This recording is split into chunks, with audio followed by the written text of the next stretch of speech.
Hi friends, my name is Catherine Kalu and welcome to Soul Chats. Even the spiders take their time, winding their webs with delicate threads, and we can sit and watch as the moon rises and an army of clouds climb over the mountains as peaceful as a fallen tree, and as wild as a sycamore seed. Hi friends and welcome to episode 2 of Soul Chats. First off, I just wanted to say thank you so incredibly much for the truly overwhelming love and support I got during the launch of Soul Chats last week, and for continuing to support me by coming back and listening to episode 2. I truly did not expect just such a response and just so much love and support, and yeah, I was just so flabbergasted. But just thanks for making my soul really happy and for enjoying the podcast. So if you haven't already, I would love for you to check out the trailer and first episode of Soul Chats just to get some more quality soul time for yourself and just to get to know me a bit more. As for this episode, I'm super grateful to have had the absolute privilege of chatting with Kennedy Ann Roberts, who is someone that inspires me personally, both personally and professionally. Kennedy is just such a creative in every sense of the word, and I would super appreciate if you guys just gave her some love by checking out her website and her podcast, Freelance Therapy, to hear some more from her, because she's just a super badass, awesome lady. Also, we are definitely still growing along with this podcast, so please excuse the less than perfect audio and recording. I'm still trying to figure out the kinks, but I super appreciate your patience and support with that. So yeah, thanks so much, and welcome to episode 2 of Soul Chats. I hope you enjoy it.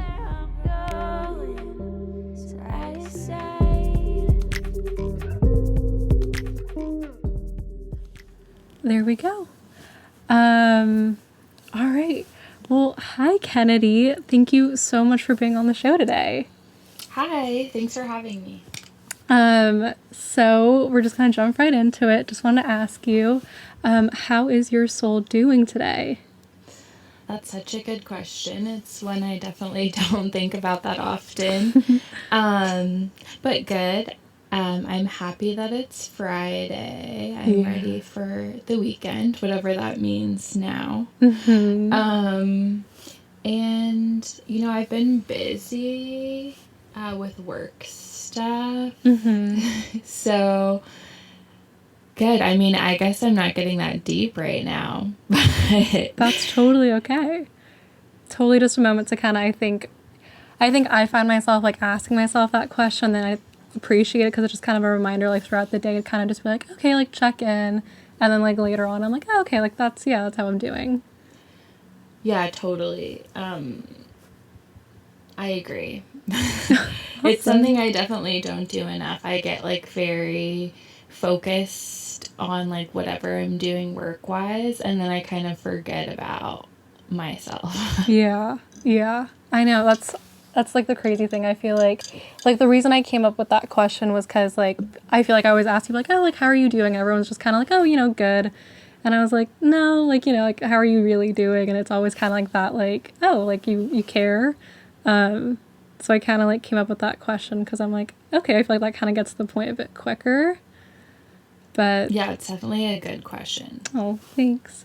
All right, awesome. So I would just love to tell anyone listening kind of how me and you have connected and kind of our story, if that's okay. Yeah. So it was actually, I think last summer I was kind of looking for a little, like just a side job or something to do. And I found Kennedy's posting on some forum somewhere online, looking for like a virtual assistant. And I had reached out to you, and we chatted on the phone, and it was honestly the best. Like, I don't even like calling it an interview because it feels like we kind of just like chatted. And I immediately thought you were super cool and awesome. and you were sweet enough to hire me on. And I got to work with you for, I think it was like a semester, maybe a little more than that. And I just honestly looked forward to every single one of our calls and was like constantly, I feel like every time we like chatted about work, it always would end up being like a talk about something going on or just what's going on in life and stuff. And yeah, I've honestly considered you to be like a mentor and a friend ever since. And even though I don't get to work with you anymore, I appreciate your presence and you inspire me in so many ways in my life. You're just like such a badass and such like a powerful woman. And I just so appreciate you being that presence in my life. Oh, you're such an angel. I can't believe that it was a year ago already. It feels like it was kind of yesterday. Yeah, I think you're right. I think it's been like almost exactly a year because I think it was in June when that's crazy. Yeah, I can't. I feel like so many things have changed in a year, but also like no time has passed at all. Yeah. Do you kind of feel like I like look back on a year and I'm like, I feel like I've like changed and grown so much just from like when I first met you? Like, do you feel that as well with everything going on too? Yeah, I think like in a really practical way, like when I hired you, and was like looking to bring someone on in my business, I was like envisioning a really particular like trajectory for myself in my work. And now I look back at that and I'm like, whoa, what I want is like totally different. The direction I'm going is really different, which I think is like a reflection of like me and me getting like in touch more with like who I am at my core and how that like manifests in my work. Oh, that's so awesome. If you don't mind, actually, I would love for you kind of just like tell a little bit about yourself and your story, so people can kind of know what you're talking about. Yeah, totally. So where should I start? It's always so tough. So after I graduated from college, I guess is a good place to start. I left college and decided like I really wanted to work in marketing, and like my foothold was social media because I was like young and I studied photography. So I started working in that industry in-house, actually in LA, and then I moved to San Diego, and continued working in that industry primarily in like wellness brands. You know that because you worked on them. But that just made sense because that's kind of what's up in San Diego. Yeah. And then after doing that for a while, I decided that I didn't really like being in-house. I'm definitely more of like a free spirit. I like to like do what I want to do on a daily basis. I didn't like showing up 9 to 5. So I started freelancing on the side, and then eventually, like literally one day, decided to quit my job. I love that. And I did that. And then I started running my own freelance business, doing like only social media management. And then I kind of shifted, like I was kind of forced to shift because I lost work, but I think we'll get into that later. And now I do more of like holistic creative marketing. So I do like more like design, and web design is kind of like where I'm going. And then outside of work, I live in San Diego. I have a little doggy. He's a golden doodle. And I guess also I should say that I used to teach yoga. And when we met, I was doing my like yoga teacher training. Yeah. So that was like a big part of my life pre-COVID. And everything's different now. Yeah, everything. But I think that like kind of sums me up. Yeah. Awesome. Okay, no, that's perfect. That kind of leads perfectly into what we kind of came up with as a topic today. So when I reached out to Kennedy to ask you what you've like been passionate about or like what's kind of been on your mind lately, you were like so eloquently worded and like gave me this beautiful like whole explanation on your thoughts and such, which encompassed like a lot of different ideas. But I think you were really poignant in the way you kind of said where we find like our space in the world, how we align with that space, and how we handle it when we realize that we actually may not align as much as we thought we did. Yeah. And I read that and I was like, ooh, like that is so, I feel like just in like my life as an early 20s, like post grad, like that's really relevant, but also just like the state of the world, like that's obviously very, very relevant and happening right now. So I just kind of wanted to like, oh my God. yeah. I'm just realizing you're post-grad. Did you Did you not have a graduation? I did not a physical one, no. Oh my God. I know. They were really sweet and gave us a virtual one. And my university's actually committed to, as soon as they're able to and as soon as like it's allowed to give us one in like the physical, like on campus. Obviously not sure when. But yeah, definitely a different graduation experience, I think, for most people. Yeah, that's right. I feel like you'll be having a real graduation when you're like 50. Probably, yeah. I know, it's so surreal, but yeah, I don't know how that's, I mean, it's interesting because like I was talking with like my, you know, fellow like friends that are also graduated with me, and we're kind of like, you know, we don't really know any different or any better because like we've seen our friends like, you know, from years past or whatever, but just, you know, this is what we know as our graduation, which is kind of a weird realization, because I wonder just like how that's like affected our like transition to, you know, post-grad, adulthood, you know, air quotes, whatever. But yeah, I graduated. But yeah, so sorry with that. Oh, shoot. Where did I cut out at? Oh. We were talking about your graduation and you cut out at not knowing any, but like any different. Oh, okay. Yeah, I think that's pretty much honestly it. It's just like, yeah, it's just weird to think that that's my, like, that's just my graduation experience and like how that'll like affect me, like, or everyone that, you know, also didn't get to graduate, just like transition wise moving forward. Yeah, you'll never forget it.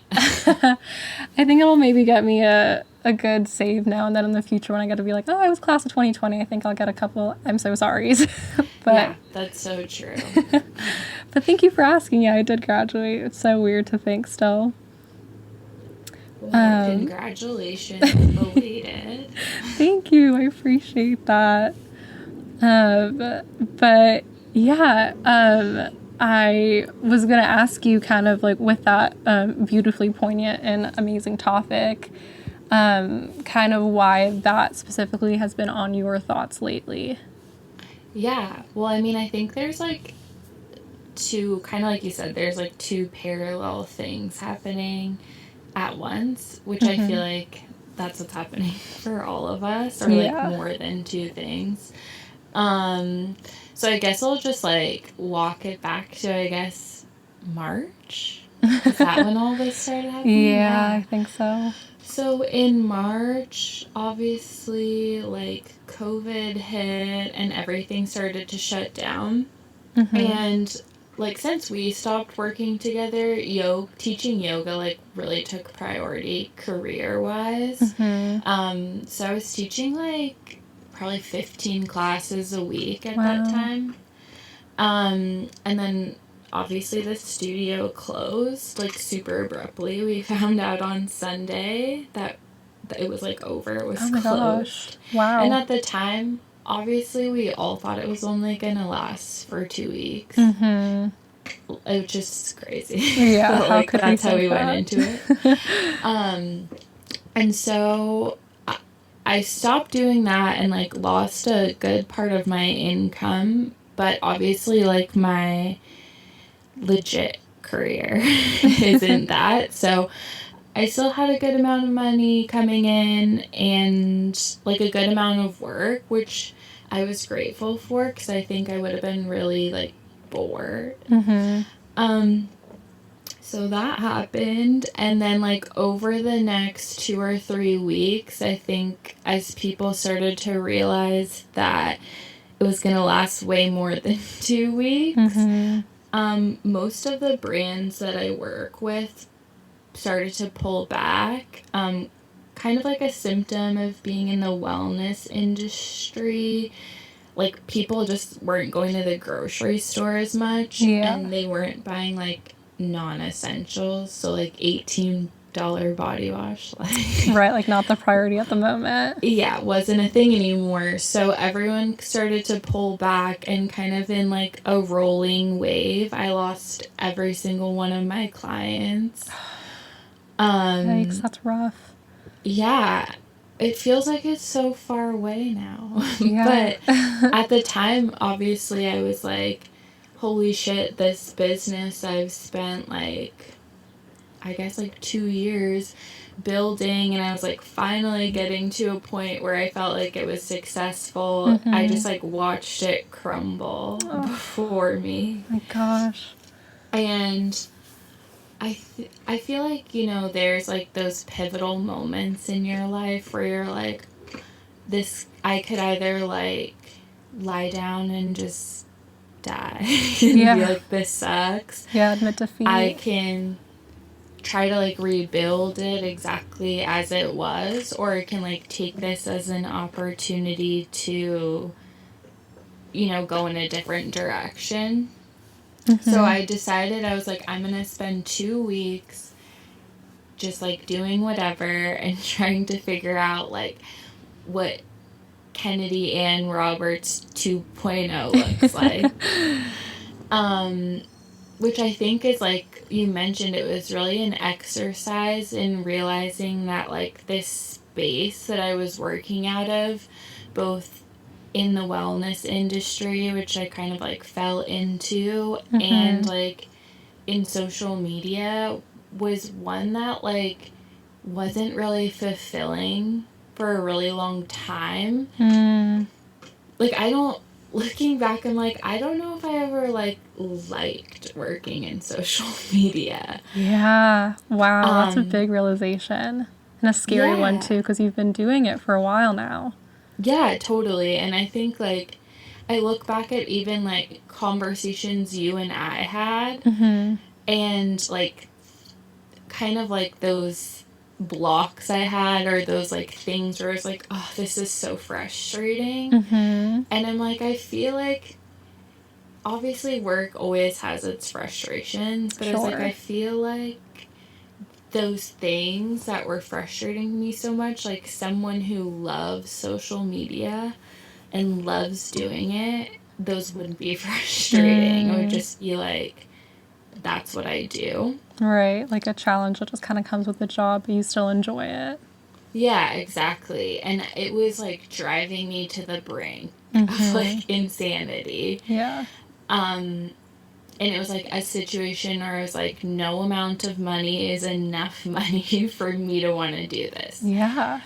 And I'm not like even that money driven. I just was like ripping my hair out over it.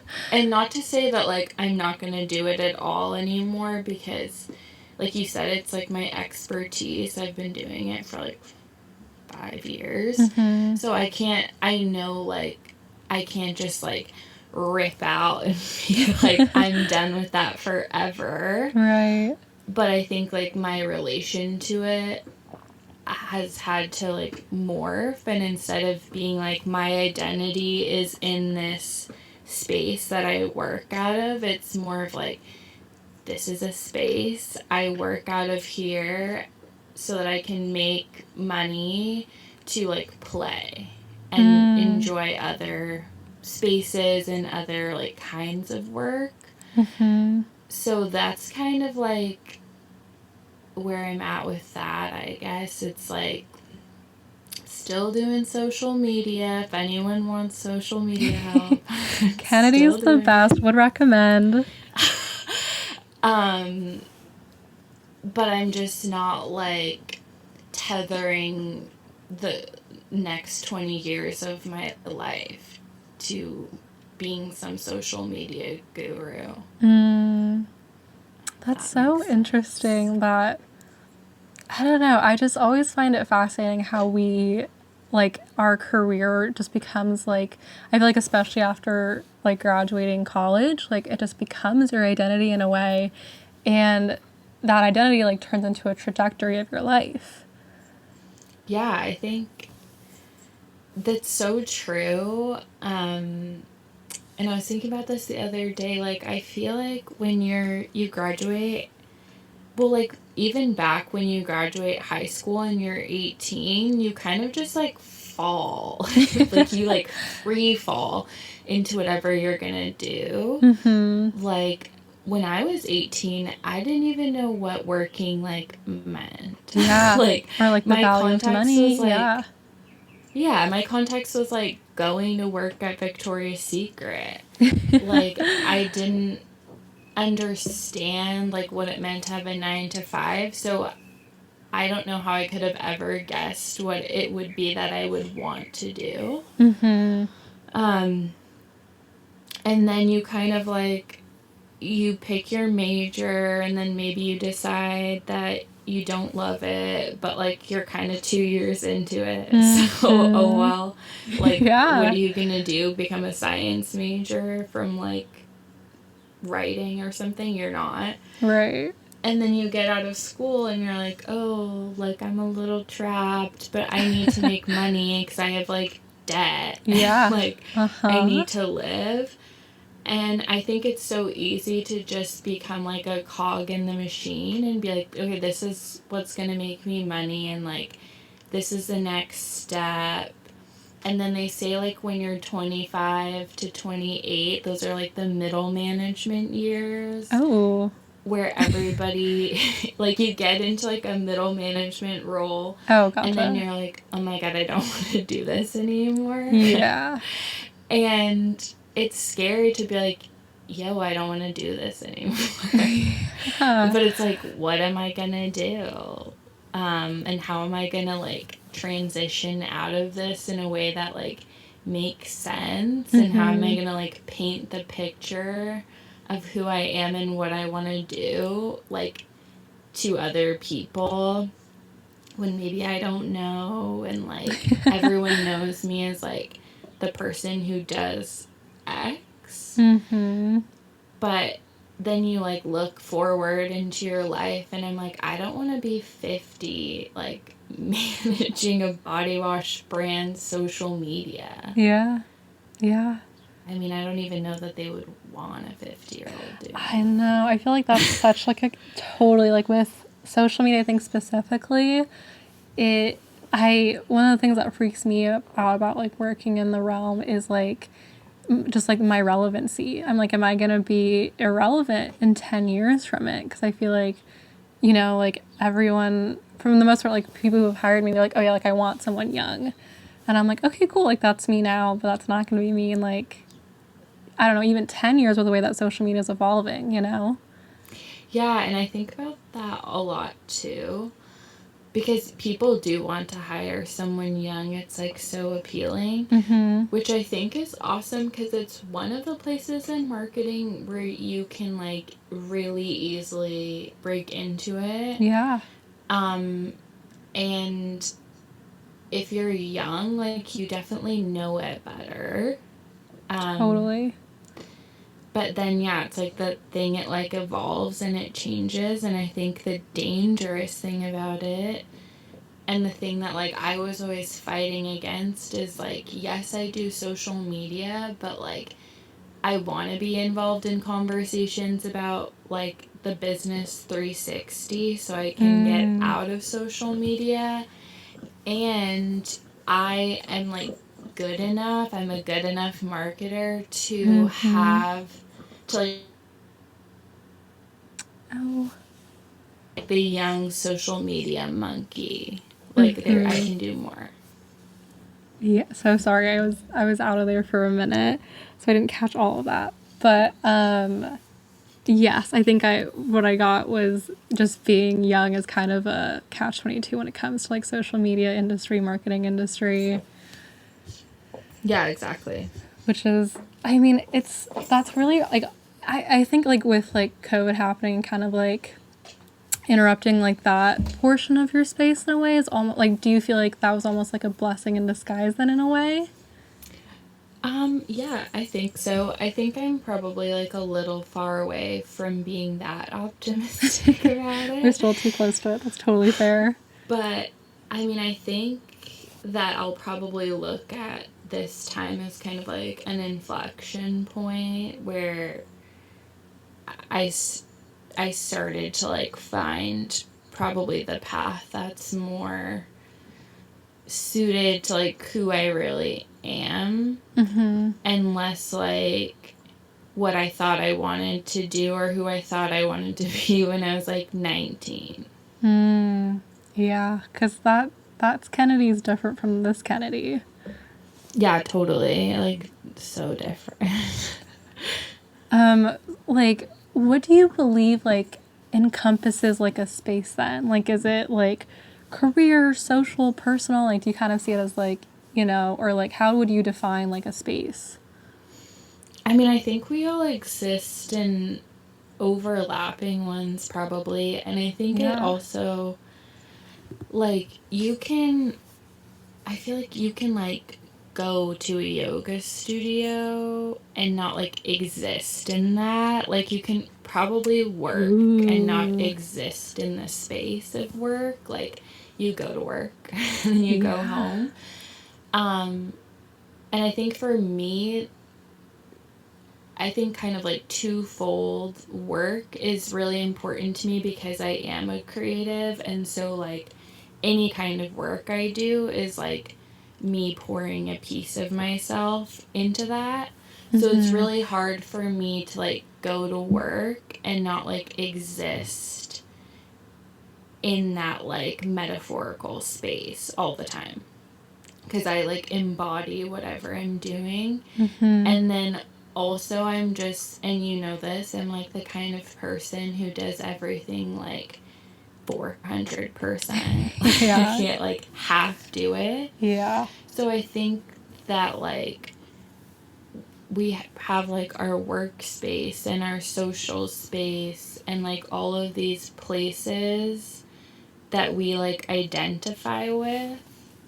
And I feel like they can be made at by different things. Like when I think about it, I had the yoga studio, which as a physical space went away, but I still existed in this community of people that I met there and like this ecosystem of social relationships that were all kind of connected and like I stopped working in social media for wellness because I didn't have any work.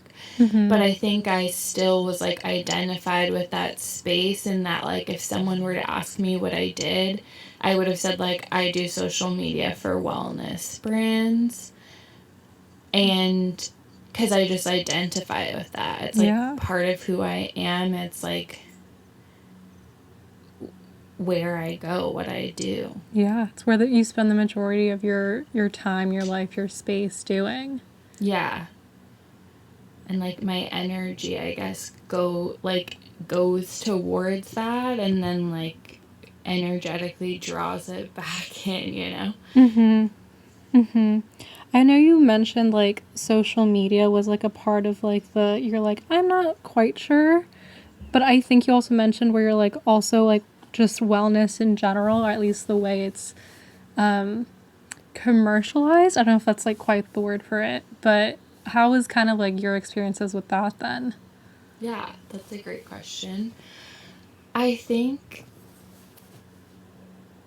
like wellness obviously isn't a bad thing inherently. Like Absolutely. it's good to be well. Yeah. I think that it's really been like commodified, and I would say over like, I don't know if it's like over the last 5 years it's been more commodified, or it's like over the last 5 years I've noticed it because now I have like purchasing power in that area. Mm-hmm. And like in college I didn't. Like I wasn't like looking to like buy luxury face masks or anything. Totally, yeah. But I just feel like it exists more. It's more of like a thing. It's like there's a million face mask brands, a million high-end juice brands, and they all kind of like and I guess like I should also add in like yoga brands, because that was a huge part of my experience with wellness,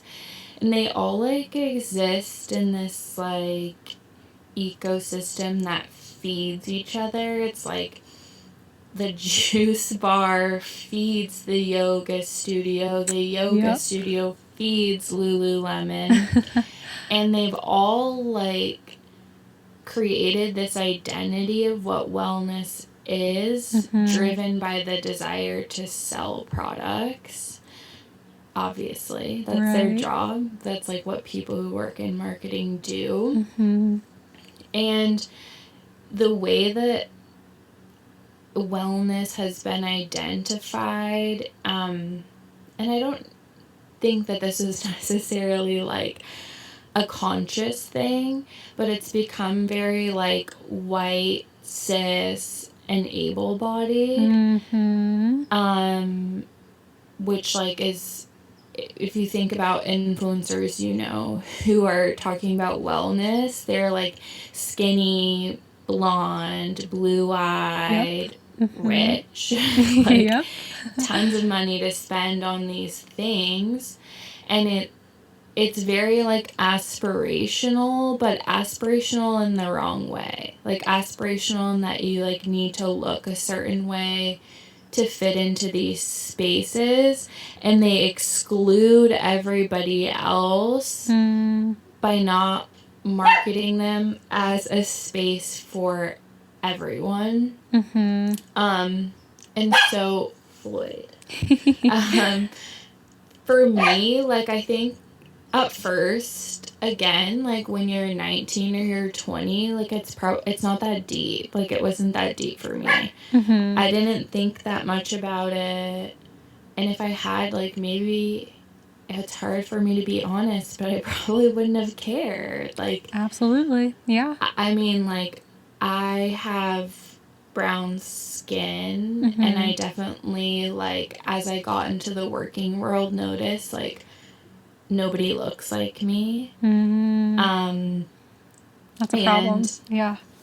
Yeah, and at first it was, like, it's, like, this discomfort that you just kind of, like, put away, because, my dad, he's black, and he's super successful, and I wanted to be like him. So I was like, if I'm going to exist in this world, I'll just, like, put all that away, and all the, like, microaggressions of, like, being in this world away. Like, when a CEO or a founder says something, like, just blatantly racist, I'll just, like, pretend it didn't happen, so I can, like, be a part of this world and fit into this world.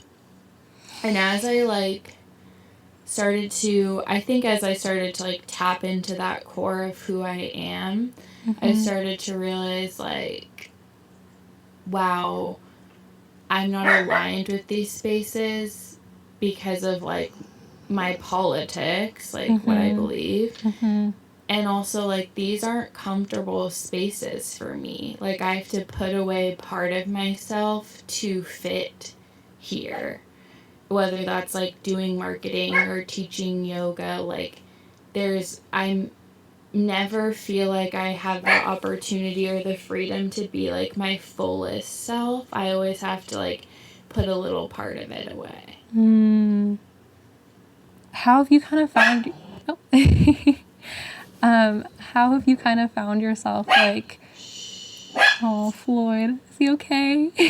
Yeah, he's just moody. He Aw. doesn't understand. He wants your attention. I'm sorry, Floyd.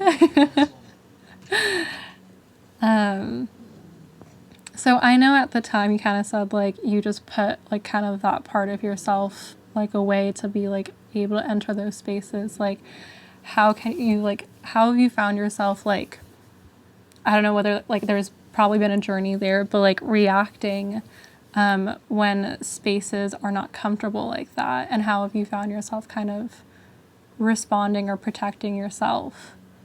Yeah. I think there's kind of like two paths. And one is like the path of trying to educate people or trying to be like open and honest about it. Which I think is my immediate like desire because oh my goodness. I am interested in like justice and in helping people create spaces that are welcoming for everybody. So I think like especially when, you know, everything like all the protests started happening and all the conversations started happening around like being anti-racist versus just not being racist. That was my immediate thought, was like, oh, I want to share my experience. I want to be really honest and open. And that's just like who I am. And I want to like change this space, I guess. But as you can imagine, like that's not usually received very well. Because people are really happy like doing what they've been doing.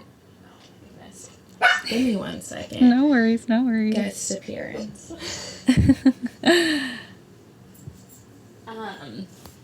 People are really happy doing what they're doing, and they're like offended when you say like, this space didn't feel good for me because of my race. People are like, oh my god, you're calling me a racist. Like, Yeah. And so I think kind of like the second path is like realizing when you can't change the space from the inside out, or perhaps when you're just not interested in doing that. Like I think this experience is obviously different in terms of like the race situation, but I think it applies. Like there are times when the emotional labor of continuing to say like, this is a space that's not working for me is too much, and you have to be like, I'm gonna go find another space. And then there's the times where it's like, I really want to make this work, this is important to me.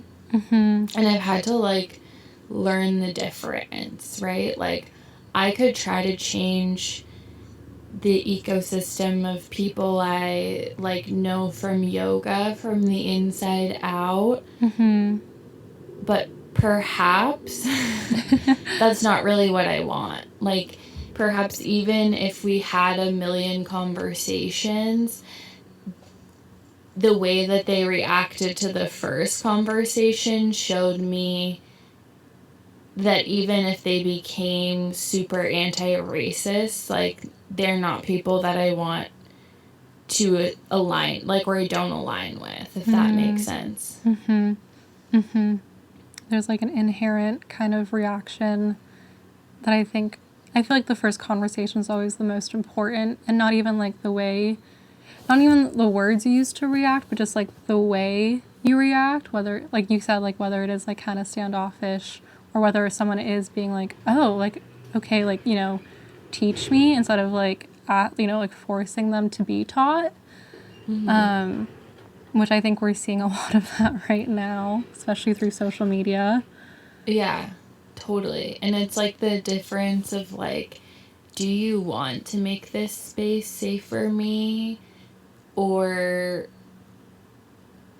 are you just worried about how you feel here? And I think we all deserve to be in spaces with people who are like, I actively want to make this a good space for everybody here. Absolutely. Versus like, I want to be comfortable. And I think whether that's like an experience with race or gender or body image or whatever, even if it's like the way you dress, like down to the most minimal thing, you just can't go on like living your life having to shape shift for every space that you're in, because it's like exhausting energetically, and like you are not serving yourself, and then I think you start to realize you're not really serving this space either because you're not showing up to it. Wow. Okay. That's interesting. You're not serving the space either. I mean, that makes sense, because I feel like when you inherently have to put away a piece of yourself to occupy a space, there's inherently a lack of yourself with that. Yeah, exactly. Like you can't, like I think about teaching yoga all the time because I feel like it's such a like good metaphor for just like life. And showing up to teach, if you don't feel comfortable, you can't really make other people comfortable in that space. Like you, energetically, what you're giving off, other people are receiving. And so even if you're like the most giving and loving person, if you're not feeling safe, there's just like no way for you to give that fully. Whereas like in a space where you feel safe and seen, like you'll be so much more able to just like pour from that space, I guess. In like the most like yoga teacher woo woo way of saying that, but you know what I mean. No, absolutely. That's so interesting too, because when you kind of mentioned like the wellness industry and there's this kind of like, you know, model image, that's like totally makes sense, right? And I think it's really interesting when you kind of bring that into like the yoga world, because I think from the outside, kind of, I'm not like, I've been to yoga, I'm not, you know, a part of a studio or like huge part of the community. So it's interesting just kind of hearing your thoughts and like outside looking in, like, I'm like, oh, you know, yoga is all these like, you know, like very free spirited, like very like community based, you know, like community. And it's like, so like, it's interesting how a space that's meant to be safe in a way, you know, it's almost inherently meant for a safe community, is still not servicing that to, I mean, not even just as like, you know, I don't want to say customers, yogis, I don't know what the proper term is, but also to, you know, the teachers like you that are also contributing to that space and community. Yeah, and I think it's unique, and I've struggled with it too, because the same thing you're saying, like that's how it seems it should be. And like in some ways, I think obviously it is, otherwise I wouldn't have been such a big part of it.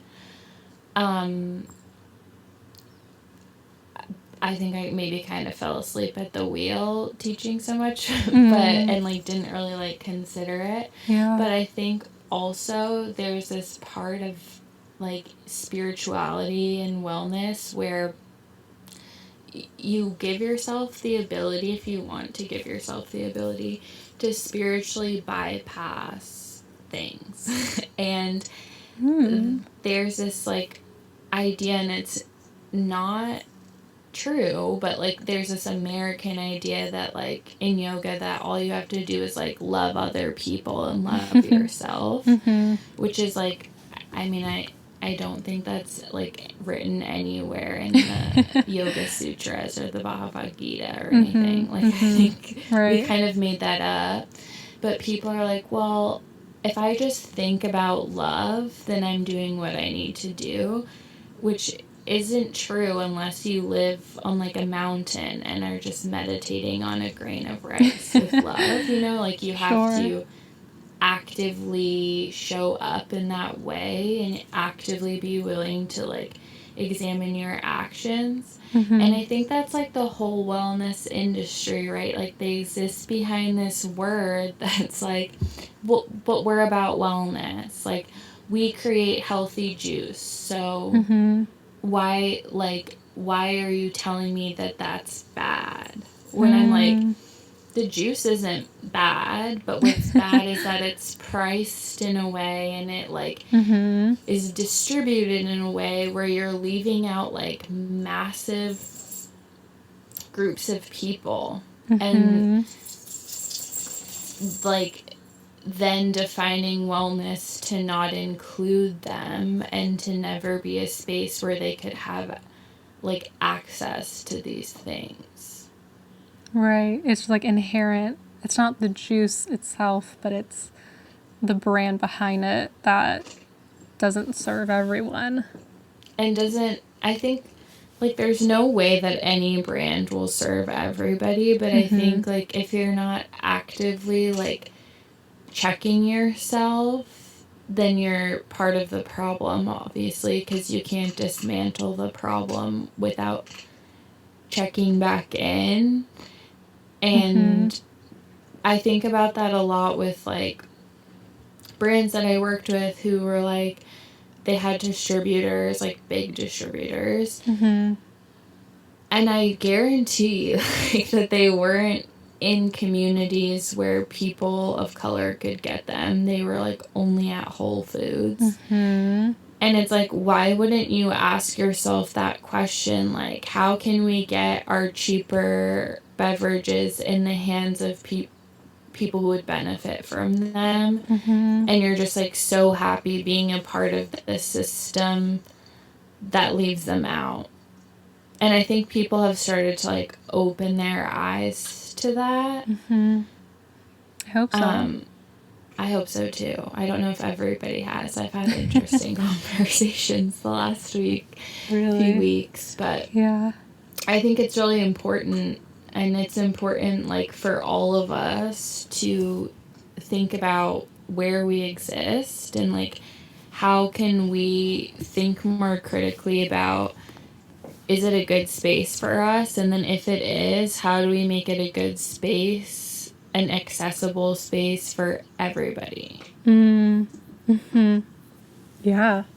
I know, and I kind of want to ask you this too, but I know, like, just, I've, like, throughout the last few years been really kind of interested in, like, sustainability specifically. And I've just, like, paid more attention to various brands that I did and do support, and kind of how they will, like, commit, respond, act in that space.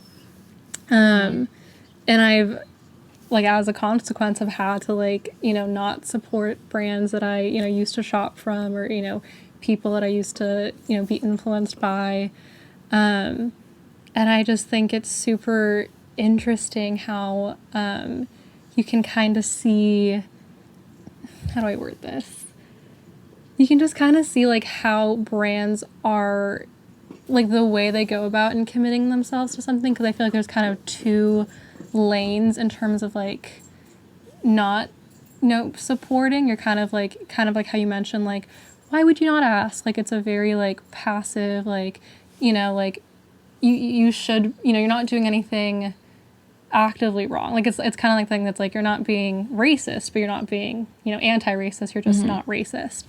Versus, like, I do think, just, like, as a consumer and from, like, the little I've done with you in the wellness space, I think inherently some of them are being actively, like, privileged in the sense of, like, they don't want to sell out, places that aren't Whole Foods because they want their brand to be an aspiration. They want to be this, you know, space for this privileged set of people, and that's integral to their brand. And that's where I find, you know, there's success in that. And then that kind of, I don't know if it's kind of like a trickle down, you know, but it's because, yeah, you turn around and you see like the wellness space is like very much like products and you know, a certain, you know, like, you know, Lululemon. Like, I don't fit in that. Like, I don't, you know, support that. But it's sometimes hard to find alternatives to that do like, you know, are inclusive and are like good brands, because it seems like everyone kind of just goes and like copies like the major successful companies that are in that space. Do you shop Girlfriend? Oh my gosh, Kennedy, I'm obsessed with Girlfriend. Yeah, it's like, it is everything you're just talking about. It's sustainable, and they have such a good size range. They're amazing. Oh my gosh, I literally was stalking them like last night. I can't believe you brought that up. That's so funny. I love them too. But kind of like what you're saying, I think, I mean, it's hard to know. It's like, is this created?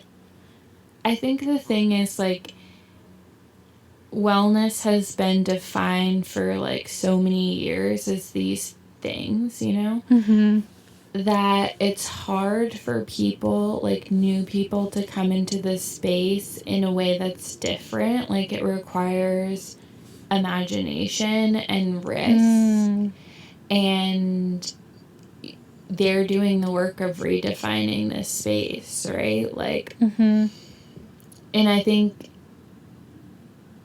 that's hard. Like, obviously that's hard to do. And so then, yeah, people show up and they're like, oh, like, it's too hard to have an inclusive size range. Like, we can't do that. Like, Right. And I watched so many, like, influencers launch clothing lines and be like, it's just too hard to carry above a large. And I'm like, maybe so, but, like, doesn't mean you shouldn't do it.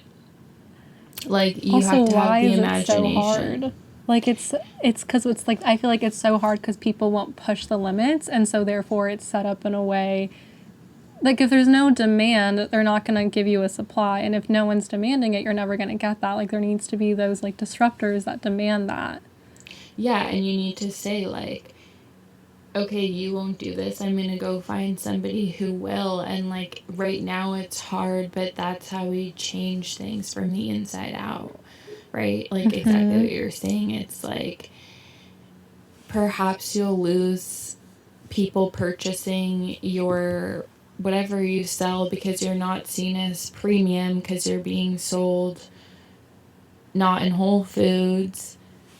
But oh well, because that's part of shifting how we think about wellness. Like, why do you have to be like premium to deliver wellness? Like, why can't wellness be about community? Oh, I love that. I love that. One thing that's been on my mind a lot lately, like in regards to that, is like cancel culture. Just in general, but I've really specifically been thinking of it in terms of brands and like companies and like how I think, especially right now, like how people are responding in terms of COVID, in terms of Black Lives Matter, really like shows a lot of people's and brands like true colors, which is crazy. But I think I've really been like asking myself this, and I want to hear your thoughts on whether you think a brand who may have like in the past like not done everything to, you know, be a good supportive brand in like any and all respects, and like, you know, are like now trying with everything happening kind of have that wake up call that I think a lot of people have had lately and been like, oh shoot, like we've been passive in this, maybe active in this, like taking steps to like reform themselves. And I feel like a lot of, and I don't know, maybe this is just my community, like Gen Z, like millennials, I don't know, but they're like, Yeah, oh no, y'all like love canceling people. It's my generational thing. I don't know if it's, I don't know, again, if it's like, I feel like everyone's just like, oh, this brand canceled, like this brand like canceled, like people also, but like especially in terms of businesses and stuff. And I'm like, okay, if that's what we're doing, and I'm not saying that that's what should be done, but like, does that mean all these brands need to just go away and we need to start everything from scratch? Or like, if we don't support these brands and they're, and again, like, it's hard to tell. I think that's part of the problem. It's hard to tell, like, if it's genuine. But, like, if we don't support these brands, at least giving them a chance to make those efforts to do better, then how do we, like, change? You know? Yeah. I guess I struggle with that. But I guess, like,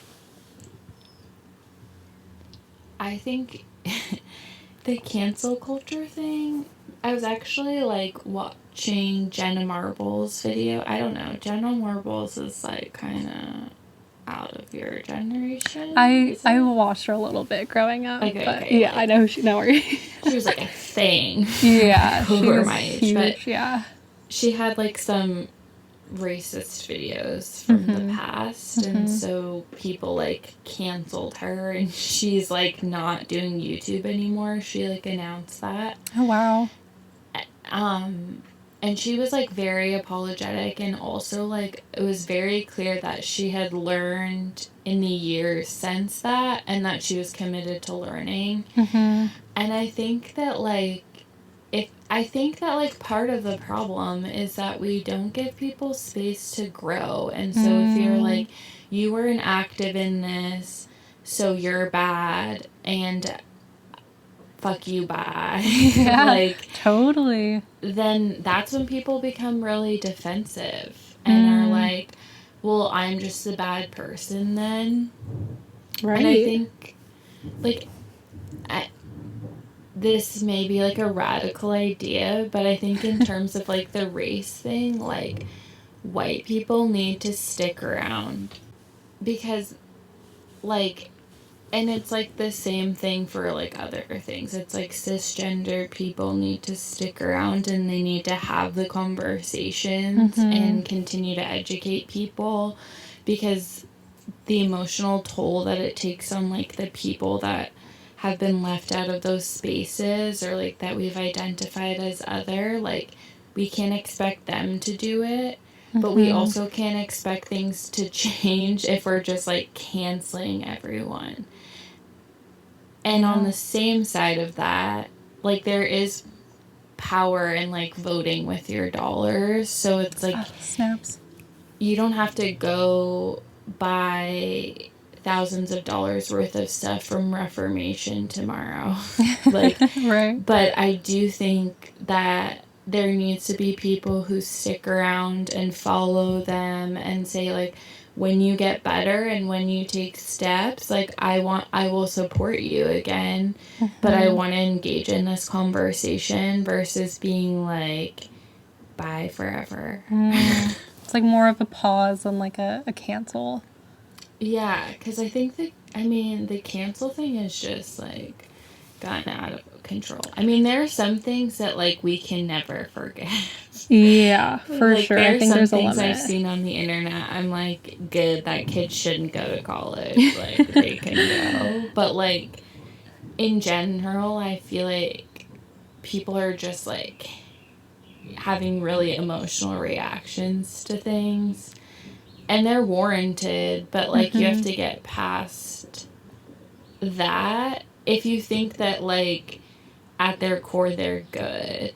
Like, there's people who react to things, like, when you bring them up and they're, like, mad and they're not willing to hear you, then, like, maybe try once or twice more and then be like, even if you changed this, like, you're just not a brand I want to shop at, or, like, a person I want to know. Yeah. But I think you're right, though. I think it does require, like, at least a minute of, like, all right, let me think about this and then make a decision, instead of just kind of being like, oh, problem, cancel, like, done. Yeah. because I think you're right. I think a lot of that is happening, and I see it amongst like my friends and like, you know, people that I follow on like the digital spaces, and I'm like, am I doing something wrong? Like I think it's hard to tell sometimes too. Is my problem with it is like especially when it comes to, you know, with people. I think it's at least like people you know and people you know have some sort of relationship with. I think it's a bit easier to know because you have that relationship. Where it comes to brands and such, like there is also like some sort of relationship there, but I think it's just harder to tell sometimes where it comes from. Like if it's coming from a genuine space, whether it's coming from, you know, people not shopping for them anymore, they're like, okay, we have to respond, whether it's coming, you know, like where it's coming from. Yeah, I mean, it's complicated with brands because they want to make money, and I feel like recently, like, the lines have gotten really blurry because it's like they're there to make money, but also they're like your friend on social media, you know? Where Totally. it's like Coca-Cola, like years ago when they were just like an ad giant. I don't think people felt as much of like that personal connection. Maybe I'm wrong, but No, I I don't would think they agree. were like expecting Coca-Cola to like do better. Like, and so I think it is complicated. It's like, where is that coming from? And I think as someone who works with brands, it's like a holistic thing, right? It's like, do they have a quality product? Do they take like steps to be sustainable? Like, are they working with Black creators? And it's like, the answer doesn't have to be yes to all of them, but it should be like, we're open to feedback to get better. And seeing kind of like tangible goals or like, you know, at least recognition of it, which I think we're seeing hopefully more of lately. Yeah, I think for me, it's really easy to tell who's like genuinely committed to it and who's just like posting because they feel like they have to post something. It's like, I mean, like, I can think of like Curology. They posted and they were like, here are our numbers and they're bad. Like, here's who works here and it's really bad and we're really embarrassed. Yeah.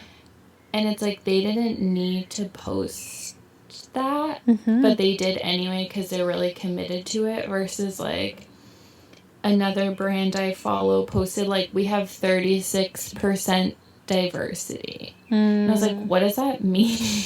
Diversity, like, what is that term? Yeah. Yeah, and so I asked them, I was like, what does that mean? It's very vague. Yeah. And they like responded, and I was like, yeah, I don't feel compelled to support you because you're not willing to say like, we don't have Black people working for us. Right. And if you're not willing to at least say that, then you're not going to get better. Right, and it's you like the can't same thing with recognize it. sustainability. It's like, Oh yeah. can you say that you're not sustainable, or are you like, actually we use like post-consumer recyclables for this one packaging, like Right, like like the their H&M token thing, answer, where yeah. it's like, this is made from recycled material and it's actually just the tag. It's not the clothes. It's I like, know, it's like that I'm not interested in. I'm more interested in people being like,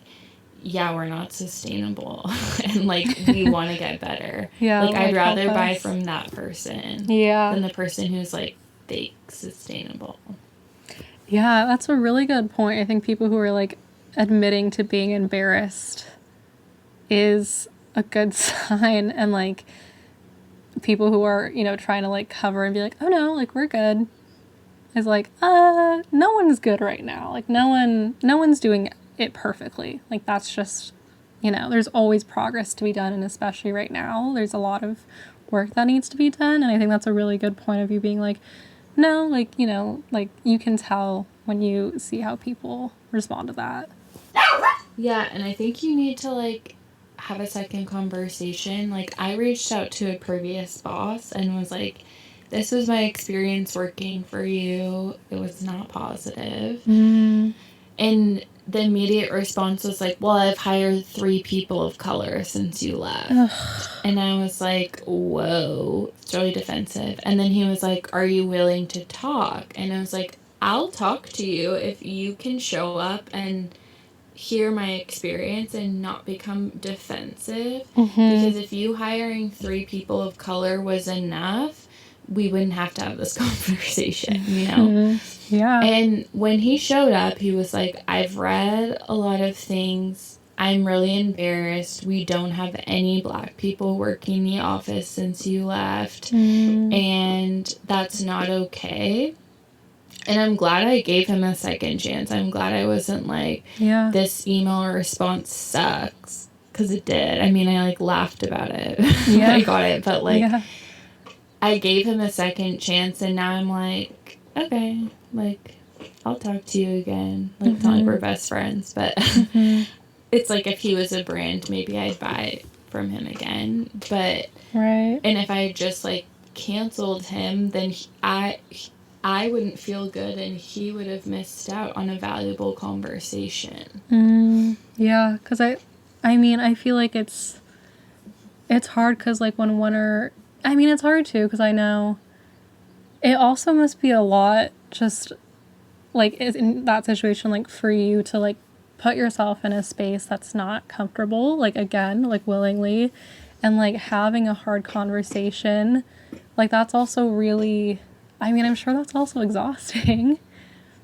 And, like, It is, and you have to be, like, choosy, like, yeah. with where you spend your energy, which I think is also, it's like, same with sending your money. So it's like, are you going to keep buying from people who aren't doing what you want them to do, or they're not, like, aligning with your values? Like, maybe not. But you can't, if you canceled everyone for, like, one thing that they did, Everyone would be canceled. yeah, you wouldn't buy anything and you wouldn't talk to anyone. Yeah, I think everyone needs to be allowed to make mistakes as long as they're okay with, like, learning, accepting, and growing from it. And also, it's like, why are you canceling people now? Like, Ooh. they were doing that before. Yeah. So I think the canceling thing makes people feel better because they weren't paying attention before, perhaps. It's like guilt. Yeah. Yeah. So valid. So true. No, that's really interesting. I'm glad to, okay, so I'm not crazy for thinking about cancel culture. That's cool. Glad we're on the same page. You're, like, beyond your times, I think. 'Cause, like, everyone on TikTok is just, like, that, like, audio that's like, who's next, or whatever. Oh, gosh. You know the one. Yeah. It's interesting. I feel like it like, it's, everything's kind of a scale, you know, and I think this launch just, like, on the, like, you know, like, we used to be kind of, like, on one side of it, now we're, like, on the hard other side of it, and I hope that means we're getting closer to the middle. It's just, like, teetering back and forth, and we'll, you know, hopefully find, like, the sweet spot one day. But I hope so, too. Because I think it's the same thing with, like, posting about it. Like, people want people to not post anything else, and I'm like, eventually, like, people will have to go back to life, and the true test will be, like, how do you integrate it into your everyday life and your everyday purchasing decisions? Like, canceling people for a week and then going to Target and buying a bunch of brands that you don't know anything about isn't doing anything. Absolutely. Yeah, like, it's not a trend. It's, you know, it should be, like, a lifetime, like, commitment. But yeah, I mean, I think it's super, like, I can't imagine, if I were any younger than I am now, I don't know if I would be as aware of this, you know, like, if I were a teenager experiencing all this, like, I just, like, wonder how I would have responded than, like, as, you know, opposed to, like, how I'm responding now. Yeah, it's an interesting thing to think about. I don't know how I would be Mhm. if I were younger or older. Yeah. And like, Yeah. It's an interesting time in our lives for sure. it definitely is. So kind of like with all that like reflection, how would you maybe kind of define your space in this kind of time in your life? I mean, I think like quarantine has like made probably all of us like a lot more independent. Mm-hmm. And I think that feels really good for me right now. Like, I think I feel like very untethered. I'm like, what's next? Where am I gonna go? And so I think that's kind of like what I'm playing with is I'm just like playing in a bunch of different spaces. Like I'm learning to code and I'm like Wow. looking at apartments in like a ton of different cities and just like letting myself decide what those next spaces will be and being okay with like being in a really independent like solo like little hamster ball right now, just like Yeah. trotting along, me and Floyd. Oh, Kennedy and Floyd takes on the world. Yeah, literally, that's us. I love that. I think, I mean, I think it's a really unique opportunity in a way. Like it, like you said, you're like, might be too soon to like, look at it positively. But I think the fact that it's kind of pushed me, I think it's pushed everyone, is like the silver lining with everything. And I'm like so glad to hear you're like doing that and looking into that because that's just awesome growth. So yeah, that's Yeah, awesome. we'll see what happens. Good luck with everything. That's awesome. Can't wait to see like where you go and what you do because I know like no matter what, it's you like you said like honestly when I worked with you, you're like one of the most like hardworking people and like I definitely learned a lot from you in that respect. So I'm just like super excited to see like what you do and what you continue to do because I know it's gonna be like amazing. Thanks. I feel the same way about you. I can't wait to see what comes next. Thank you. And I always love chatting with you. I know. I miss chatting with you. I'm like, this is so fun. We used to like have our weekly calls. All right, awesome. So we always kind of end these episodes with a manifestation moment, where I kind of ask you, like I ask myself and like encourage people listening to kind of just take a moment to, and it can be related to like our topic today. It can also just be like whatever. But is there something that you think you want to manifest for the moment? Yeah, I think just like clarity and like the confidence to move forward with my business, like whatever that might look like. Mm-hmm. Yeah. I love that. That's awesome. Good manifestation. It's great. I totally relate to that. I really hope like through this podcast and this platform, whatever it may turn out to be and however it may turn out to grow, I just hope it can at least add a little bit of good to some people's lives. Because I think that'd be fun. Yeah, that's a good one too. I think it will. Oh, thank you. And I super appreciate you taking the time out of your day and chatting with me. So yeah, it was honestly like such a good conversation. Like I totally like revived me. Me too. I feel good. Ready to take on Friday. Awesome. All right. Well, thank you so much, Kennedy. I so appreciate it. And have a good weekend. Thanks, you too, Catherine. All right. Talk to you soon. Bye. Bye. I decide to enjoy.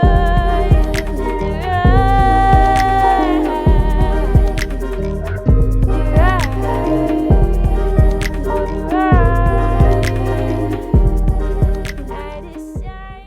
Soul Chats is created and produced by me, Catherine Kalu. Branding and design is completed by Tracy Keller. Theme music is Buen Camino by Miss Brightsea. Be sure to check out and support these fellow creatives by visiting my website, soulchatsbycatherine.com. While you're there, be sure to also check out episode notes, which include some questions brought up during today's episode to keep in mind for the week, as well as our guest links if you'd like to follow them and get to know them a bit more. You can also find links to the show's social media platforms where you can keep up with what Soul Chats is doing next and connect with our community. And of course, please do not forget to subscribe to Soul Chats wherever you listen to podcasts. All right, thanks so much, friends. I'll see you next week.